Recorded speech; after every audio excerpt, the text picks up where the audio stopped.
Hello दोस्तों, मैं कृष्ण कुमार अपने YouTube channel first sight education पे आप सभी का स्वागत करता हूं। दोस्तों, आज का हमारा टॉपिक है मैट्रिक्स, जो कि हरियाणा के HSSC exam point of view से बहुत ही इंपॉर्टेंट हो जाता है। दोस्तों, जैसे हम हरियाणा के प्रीवियस ईयर क्वेश्चन पेपर को देखते हैं तो उसके अंदर अगर हम मैथ का पोर्शन उठाते हैं तो उससे 2 या 3 क्वेश्चन मैट्रिक्स से पूछे जाते हैं भाई।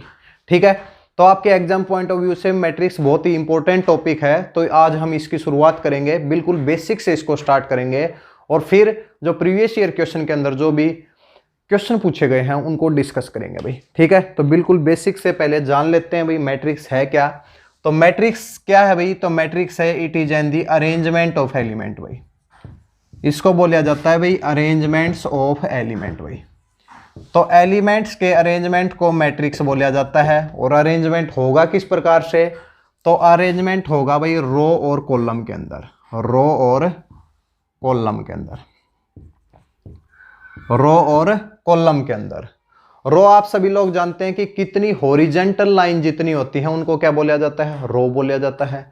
और कॉलम क्या होता है? जितनी वर्टिकल लाइन होती है उनको क्या बोला जाता है? कॉलम बोला जाता है भाई। ठीक है, तो भाई जो मैट्रिक्स की जो रिप्रेजेंटेशन देख लेते हैं भाई। मैट्रिक्स को हमेशा रिप्रेजेंट किया जाता है ऐसे, एक ब्रैकेट्स होती है, इसके अंदर एलिमेंट को लिखा जाता है। ठीक है, तो मैट्रिक्स की रिप्रेजेंटेशन इस प्रकार होगी और इसके अंदर कुछ एलिमेंट लिखे जाएंगे जैसे कि 1 2 3 4 भाई। अब मैं आपसे पूछूं ये कि भाई इसका ऑर्डर क्या है मैट्रिक्स का? तो ऑर्डर हम देखते हैं कि हॉरिजेंटल लाइन कितनी है भाई? 2 लाइन है भाई। तो रो कितनी है भाई? 2 है। और वर्टिकल लाइन कितनी है भाई? 2 है। तो कॉलम कितने हैं भाई? 2 ही कॉलम है। तो इस मैट्रिक्स को क्या बोला जाएगा? ये 2 क्रॉस 2 की क्या है? एक मैट्रिक्स है। 2 क्रॉस 2 का मतलब जिसके अंदर 2 रो हैं और 2 क्या है? कॉलम है भाई। ठीक है, चलो भाई इसके एलिमेंट को देख लेते हैं। एलिमेंट को किस प्रकार रिप्रेजेंट किया जाता है? इसके एलिमेंट को रिप्रेजेंट किया जाता है AIJ से। AIJ से। आई का मतलब आई रो का एलिमेंट दिखाता है और जे क्या दिखाता है? जे कॉलम को दिखाता है भाई। जैसे आपके पास पूछा जाए इस एलिमेंट की पोजीशन क्या होगी भाई? इस एलिमेंट की पोजीशन क्या होगी?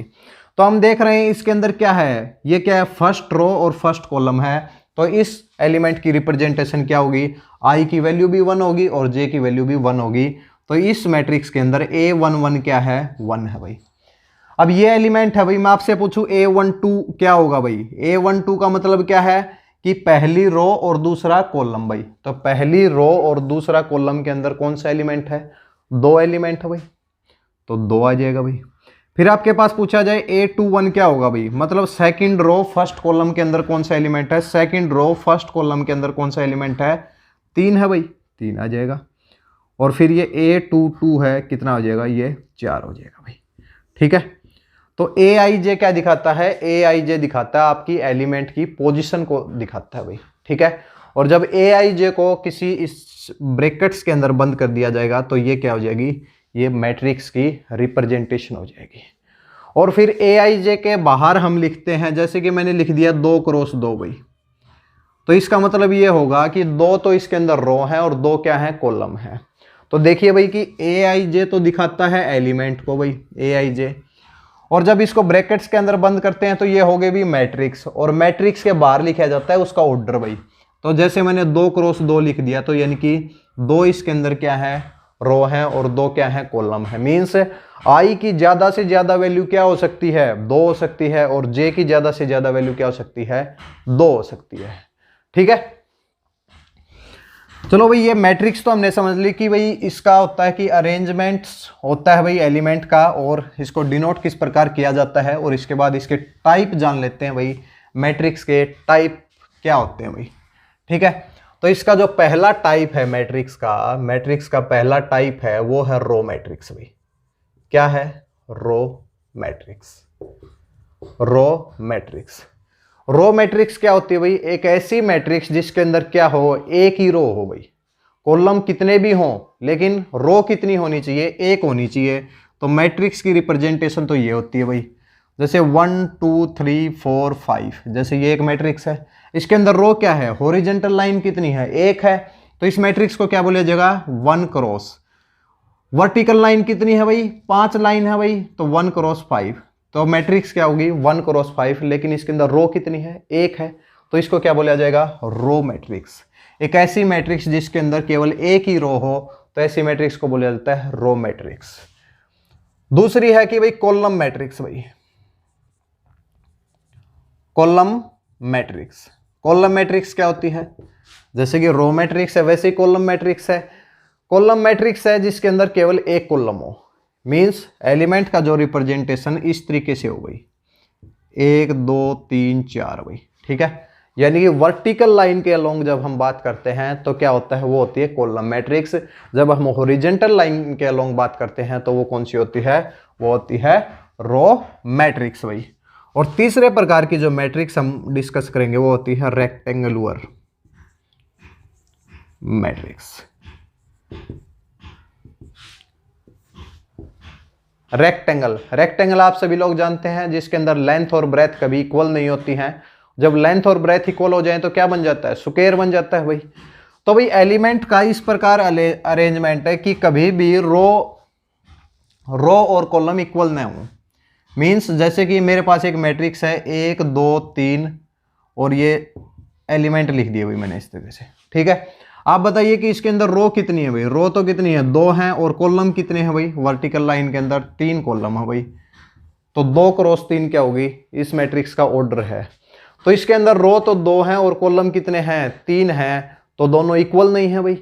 जैसे कि और मैं मैट्रिक्स लिख देता हूँ 1 क्रॉस 5 या फिर 2 क्रॉस 5, 3 क्रॉस 6, 4 क्रॉस 3, मतलब कि ये जो रो और कॉलम कभी इक्वल नहीं होने चाहिए, ठीक है। तो ऐसी मैट्रिक्स को क्या बोला जाता है, रेक्टेंगुलर मैट्रिक्स।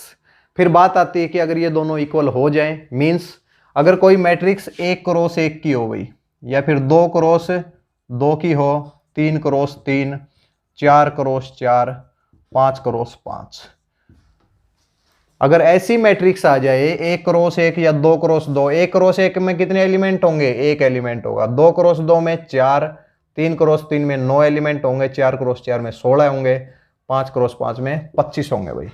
यहाँ पे अगर एलिमेंट पूछे जाए तो कितने होंगे, 10 होंगे। दोनों की मल्टीप्लीकेशन अगर कर दी जाए तो क्या आ जाते हैं, हमारे एलिमेंट आ जाते हैं, ठीक है।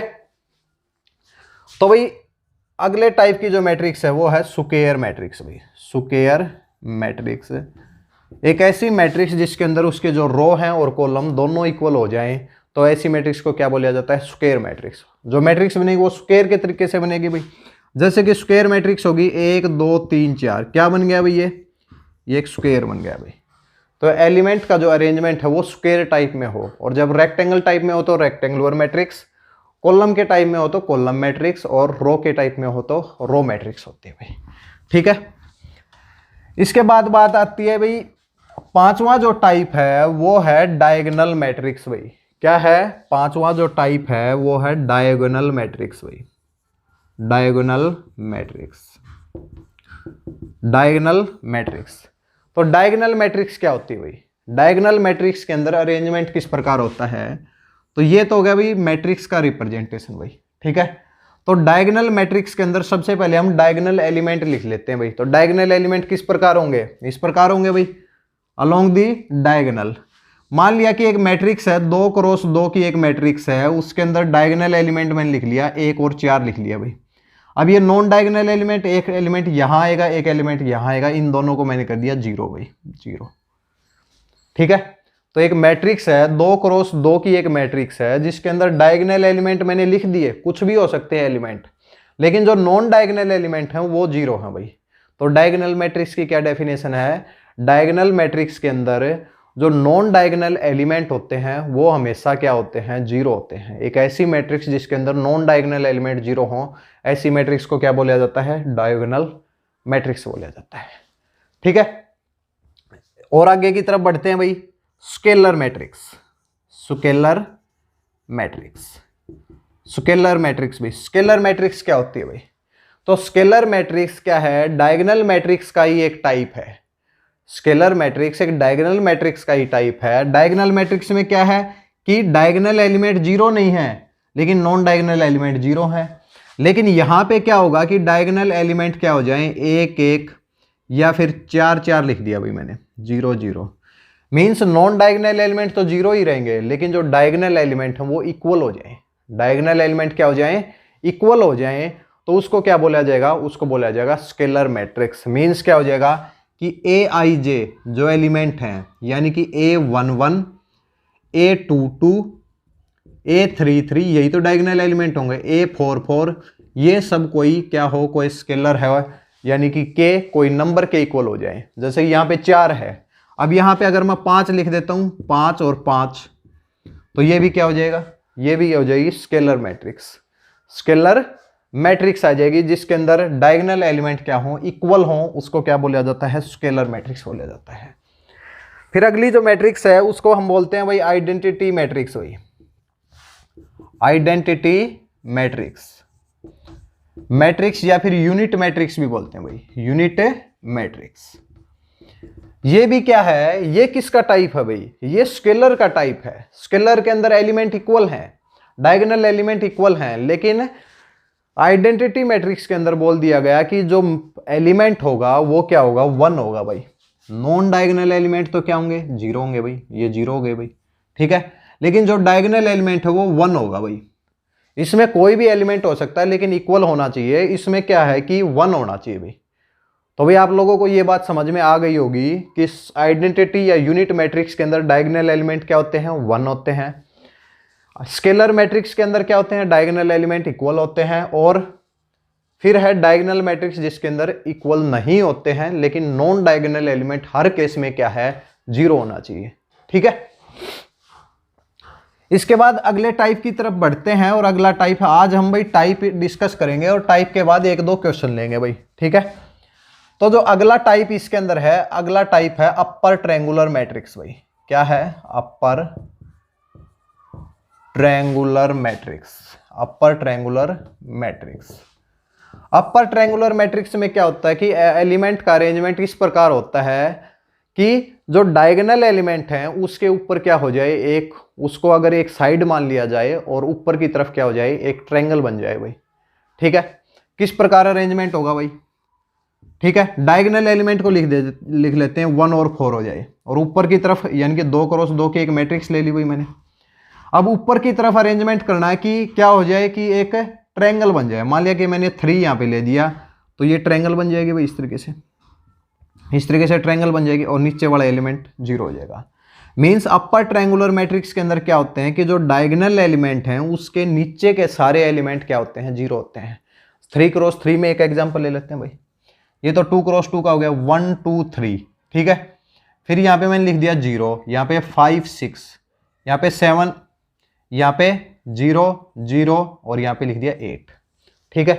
तो ये क्या है, ये अपर ट्रायंगुलर मैट्रिक्स है, क्योंकि ये जो डायगोनल एलिमेंट हैं इनके जो नीचे के हैं जो एलिमेंट है वो सब क्या है, वो 0 हैं। और इस डायगोनल एलिमेंट को एक साइड मान के अगर एक ट्रायंगल बनाई जाए तो बन सकती है भाई। तो ऊपर की तरफ अगर ट्रायंगल बन रही है तो क्या है, upper triangular matrix. Means diagonal element के नीचे के सारे एलिमेंट क्या होने चाहिए, 0 होने चाहिए, ठीक है। फिर अगले टाइप की तरफ बढ़ते हैं, अपर की बजाय अब आते हैं लोअर की भाई। तो लोअर ट्रायंगुलर मैट्रिक्स मींस क्या होगा, लोअर ट्रायंगुलर मैट्रिक्स मींस ऐसा अरेंजमेंट करो भाई एलिमेंट का कि जो ऊपर के जो एलिमेंट है वो तो 0 हो जाए और नीचे वाले में क्या हो जाए, एक ट्रायंगल बन जाए। जैसे कि 1 2 3 लिख दिया मैंने, ये 4 5 6, और ये एलिमेंट 0 कर दो भाई। ये 3 क्रॉस 3 की एक मैट्रिक्स है, 3 रो है 3 कॉलम है। डायगोनल एलिमेंट क्या है, 1 2 3 है, ठीक है। 1 2 3 के नीचे के एलिमेंट तो क्या होंगे, नॉन 0 होंगे। ऊपर वालों को 0 कर दो ताकि हमें एक ट्रायंगल बन जाए भाई, ठीक है। तो अपर ट्रायंगुलर मैट्रिक्स के अंदर क्या होते हैं, जो डायगोनल एलिमेंट है उसके नीचे के सारे एलिमेंट 0 होते हैं। लोअर के अंदर क्या होते हैं, जो डायगोनल एलिमेंट हैं उसके ऊपर के सारे एलिमेंट क्या होते हैं, 0 होते हैं, ठीक है। तो भाई उम्मीद करता हूं कि ये बातें समझ में आ रही हैं आपको। आज केवल हम कर रहे हैं बिल्कुल बेसिक डिस्कस कर रहे हैं भाई मैट्रिक्स का। जब तक हम बेसिक नहीं करेंगे, अरेंजमेंट नहीं करेंगे, तब तक हमें मैट्रिक्स समझ में नहीं आएगी।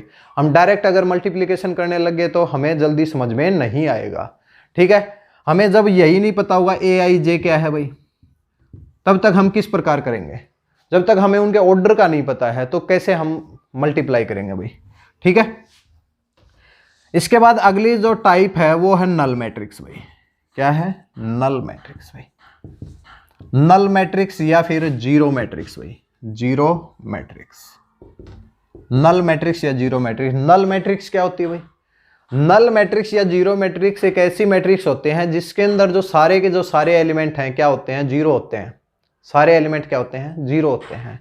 ठीक है, लिख सकते हैं 2x2 की एक मैट्रिक्स है 0 0 0, कुछ भी ना हो गई। ठीक है, इसके बाद जो अगली मैट्रिक्स है उसको हम बोलते हैं भाई कंपेरेबल मैट्रिक्स। भाई कंपेरेबल मैट्रिक्स टाइप तो खत्म हो चुके हैं भाई, लेकिन अब क्या है, दो मैट्रिक्स को कंपेयर करना है भाई हमें। दो मैट्रिक्स को कंपेयर कब किया जा सकता है, मान लेता हूं कि मैं एक, मेरे पास मैट्रिक्स है Aij और इसका ऑर्डर है P क्रॉस Q। एक दूसरी मैट्रिक्स है जिसके एलिमेंट हैं Bij और R क्रॉस S। भाई R क्रॉस S, पहली जो मैट्रिक्स है उसके एलिमेंट Aij हैं, ऑर्डर क्या है P क्रॉस Q का है, और दूसरी मैट्रिक्स क्या है Bij एलिमेंट है R क्रॉस S का, क्या है उनका ऑर्डर है भाई। तो भाई कहा गया कि दो मैट्रिक्स को कंपेयर तभी किया जा सकता है, दो मैट्रिक्स को कंपेयर तभी किया जा सकता है जब उनके क्या हो, ऑर्डर सेम हो। भाई मींस इन एलिमेंट को छोड़ दो भाई, ये ऑर्डर है भाई, ये ऑर्डर है, इन दोनों के ऑर्डर सेम होने चाहिए। मींस P की वैल्यू किसके इक्वल होनी चाहिए, P की वैल्यू R के इक्वल होनी चाहिए और Q की वैल्यू S के इक्वल होनी चाहिए। Q की वैल्यू किसके होनी चाहिए, S के इक्वल होनी चाहिए। मींस दो मैट्रिक्स को तभी कंपेयर किया जा सकता है जब उनके ऑर्डर इक्वल हो। जैसे कि हमारे पास एक मैट्रिक्स है 2x2 की एक मैट्रिक्स है भाई। ठीक है, एक मैट्रिक्स है जैसे कि 2x2 की एक मैट्रिक्स है, उसको कंपेयर करना है किसी दूसरी मैट्रिक्स के साथ में। जैसे कि 1 2 3 4, इस मैट्रिक्स को कंपेयर किसके साथ किया जा सकता है, तो इसको कंपेयर किया जा सकता है एक दूसरी मैट्रिक्स जिसका ऑर्डर सेम हो गई। जैसे ये 2x2 है तो ये भी 2x2 है, तो दोनों को कंपेयर किया जा सकता है। लेकिन जब हम कहें कि भाई एक मैट्रिक्स है 1 2 और इसको 1 2 के साथ कंपेयर करो, भाई किस प्रकार करेंगे भाई, 1x2, ये 2x1 कर सकते हैं क्योंकि इसका ऑर्डर 1x2 का है, इसका 2x1 का है, नहीं कर सकते भाई। तो दो मैट्रिक्स को कंपेयर करने के लिए क्या होना चाहिए, उनका ऑर्डर क्या होना चाहिए, सेम होना चाहिए भाई। ठीक है, एक लास्ट बात कर रहे हैं भाई, अब है जो लास्ट है वो है इक्वल मैट्रिक्स। भाई क्या है, इक्वल मैट्रिक्स। दो मैट्रिक्स इक्वल कब होंगी भाई, दो मैट्रिक्स इक्वल कब होंगी, तो सबसे पहली बात तो उसमें होगी कि उसके जो कंपेरेबल मैट्रिक्स होनी चाहिए भाई। पहली बात तो क्या होनी चाहिए, कंपेरेबल मैट्रिक्स होनी चाहिए। दोनों मैट्रिक्स एक दूसरे के लिए क्या होनी चाहिए, कंपेरेबल मींस दोनों का ऑर्डर क्या होना चाहिए, सेम होना चाहिए, तभी उनको इक्वल मैट्रिक्स बोला जाता है। या फिर दूसरा क्या है, कोरोस्पोंडिंग एलिमेंट सेम होने चाहिए भाई। कोरोस्पोंडिंग एलिमेंट क्या होने चाहिए, सेम होने चाहिए, एलिमेंट्स सेम होने चाहिए। मींस अगर एक ये मैट्रिक्स है जैसे कि 1 2 3 4 और दूसरी मैट्रिक्स है कि 3 2 3 4 भाई, अब मैं कहूं कि भाई ये दोनों मैट्रिक्स इक्वल हैं या नहीं, तो पहली बात तो कंपेरेबल, भाई कंपेरेबल के लिए 2x2 पहली तो कंडीशन सेटिस्फाई है भाई, बिल्कुल सेटिस्फाई है, 2x2 की मैट्रिक्स है। लेकिन दूसरी कंडीशन में इसके कोरोस्पोंडिंग एलिमेंट क्या है, 3 है, इसके कोरोस्पोंडिंग 2 है, तो 2 2 तो इक्वल है भाई, 4 और 4 भी इक्वल हैं, 3 और 3 भी इक्वल हैं। लेकिन आप यहाँ पे देखिए, यहाँ पे A11 यहाँ पे B11 जो एलिमेंट हैं ये दोनों इक्वल नहीं हैं, तो क्या होगा, ये मैट्रिक्स क्या है, इक्वल नहीं है। ठीक है, तो हर एलिमेंट सेम होना चाहिए उसके कोरोस्पोंडिंग। जैसे कि आपके पास कभी क्वेश्चन पूछ लिया जाता है, दिया जाता है कि दो मैट्रिक्स इक्वल हैं भाई, ये जो दो मैट्रिक्स हैं ये इक्वल हैं, जैसे कि A लिख दिया, B C और D, और यहाँ पे कुछ एलिमेंट दे दिए 5 6 7 और 8, कहा गया कि भाई दोनों मैट्रिक्स क्या हैं, इक्वल हैं, तो बताइए A B C D की वैल्यू बताइए भाई। तो आप देखिए भाई इक्वल के लिए पहले देखिए कि भाई दोनों के ऑर्डर सेम है या नहीं, 2x2 ऑर्डर सेम है भाई, तो फिर इसके कोरोस्पोंडिंग क्या होगा, A की वैल्यू 5 है क्योंकि दे रखा है भाई इक्वल है, तो B की वैल्यू कितनी होनी चाहिए, 6, C की वैल्यू कितनी होनी चाहिए, 7 और D की वैल्यू कितनी होनी चाहिए, 8 होनी चाहिए भाई। ठीक है, तो भाई A B C D सभी की वैल्यू निकाली जा सकती है। लेकिन अब देखिए भाई, अब मेरे को मैट्रिक्स दी गई है 1 2 3 4 5 6, अब बताइए भाई A की वैल्यू क्या होगी भाई, A की वैल्यू क्या होगी। अगर आपको कुछ भी नहीं दे रखा है और पूछा गया कि A की वैल्यू, तो हम A की वैल्यू नहीं निकाल सकते भाई। सबसे पहली बात होती है इक्वल मैट्रिक्स होने के लिए क्या होगा कि दोनों के ऑर्डर सेम होना चाहिए। ये 2 क्रॉस 2 की है और ये 2 क्रॉस 3 की मैट्रिक्स है। तो क्या कर सकते हैं हम इसके अंदर ए बी सी डी की वैल्यू नहीं निकाल सकते भाई, ठीक है। एक बात और है कि भाई अगर ये कोई मैट्रिक्स दे रखी है उसको किसी एक नंबर के साथ मल्टीप्लाई कर दिया जाए तो क्या होगा भाई। जैसे कि एक मैट्रिक्स है उसको किसी नंबर के साथ मल्टीप्लाई कर देते हैं तो फिर क्या होगा। जैसे एक मैट्रिक्स है भाई 0 1 2 3 4 और 6 भाई, ये एक मैट्रिक्स है। अब मैं आपके पास पूछूं 5 है क्या होगा भाई, मतलब इस मैट्रिक्स को 5 से मल्टीप्लाई करना है।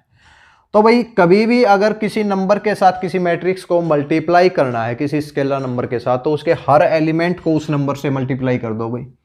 तो 5 को 0 से करेंगे 0, 5 को 1 से करेंगे 5, 5 दूनी 10, ये 15, ये 20 और ये कितना आ जाएगा 30 आ जाएगा भाई। तो 5 है क्या आ जाएगा 0 5 10 15 20 30। तो मैट्रिक्स के अंदर किसी नंबर से जब मल्टीप्लाई करते हैं तो उसका हर एलिमेंट क्या हो जाता है उस नंबर से मल्टीप्लाई हो जाता है, ठीक है। तो दोस्तों आज की क्लास में हमने क्या जाना कि मैट्रिक्स का बिल्कुल बेसिक हमने जाना है और आगे आने वाली क्लासेज के अंदर हम क्या करेंगे इसके आगे एडिशन जानेंगे, एडिशन के बाद मल्टीप्लिकेशन जानेंगे और मल्टीप्लिकेशन जाने के बाद डेटर्मिनेंट और डेटर्मिनेंट के बाद मैट्रिक्स का इन्वर्स जो कि आपके एग्जाम में बहुत बार पूछा जाता है।